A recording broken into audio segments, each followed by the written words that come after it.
എന്തിനാ വെറുതെ പേപ്പർ കണ്ടെത്തുണ്ട് പെട്ടികളാണ്? സ്കൂളിലെ ഒരു പ്രോജക്റ്റ്. ചേട്ടാ ആ അതെ, ഈ പൈസയെ അപ്പുറത്തെ വീട്ടിൽ അമ്മൂമ്മയ്ക്ക് കൊടുത്തേക്കണേ. അവർക്ക് പെൻഷൻ കിട്ടിയ പൈസ എന്നോട് ബാങ്കിൽ നിന്ന് എടുത്തു കൊടുക്കാൻ വേണ്ടി പറഞ്ഞായിരുന്നു. 2000 രൂപ പ്രതിമാസം ക്ഷേമ പെൻഷൻ, അത് മുടങ്ങാതെ. പറഞ്ഞ അമ്മച്ചിയുടെ പറഞ്ഞിട്ട് കുറച്ച് പൈസ കിടന്നു. നമുക്ക് നാണില്ല മനുഷ്യ ആ പാവം പിടിച്ച അമ്മൂമ്മയുടെ പൈസ പിടിക്കാനായിട്ട്. എന്താണ് പിന്നെ അല്ലെങ്കിൽ തന്നെ ഇതിൽ നിന്നൊരു 500 രൂപ ഊരാ സുധാകരൻ പിന്നെ പ്രത്യേകിച്ച് പഠിച്ചു കൊടുക്കേണ്ട കാര്യമൊന്നുമില്ല. 2000 രൂപ വെച്ച് 12 മാസം 24,000 രൂപ. ഈ സർക്കാരിന്റെ ഒരു കാര്യേ. ഒന്നുമില്ല,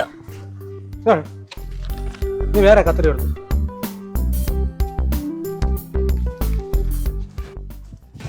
ഇവിടെ ഇരിക്കാതെ അമ്മച്ചി നല്ല പെൻഷൻ പൈസ ബിന്ദു ബാങ്കിൽ നിന്ന് എടുത്ത് തന്നെ ഇവിടെ തരാൻ പറഞ്ഞു. 2000 രൂപ ഉണ്ടേ. 500 രൂപ നോട്ടാണ്, എണ്ണി നോക്കണം. ഉണ്ടല്ലേ പോട്ടെ. എന്താ അമ്മച്ചി ബിന്ദുവിന്റെ കൊടുത്തേക്കണേ. എന്തിന്? ഞാൻ കടം വാങ്ങിയത്. അവളെ 500 രൂപ പോട്ടാ. പിന്നെ പിള്ള പോയി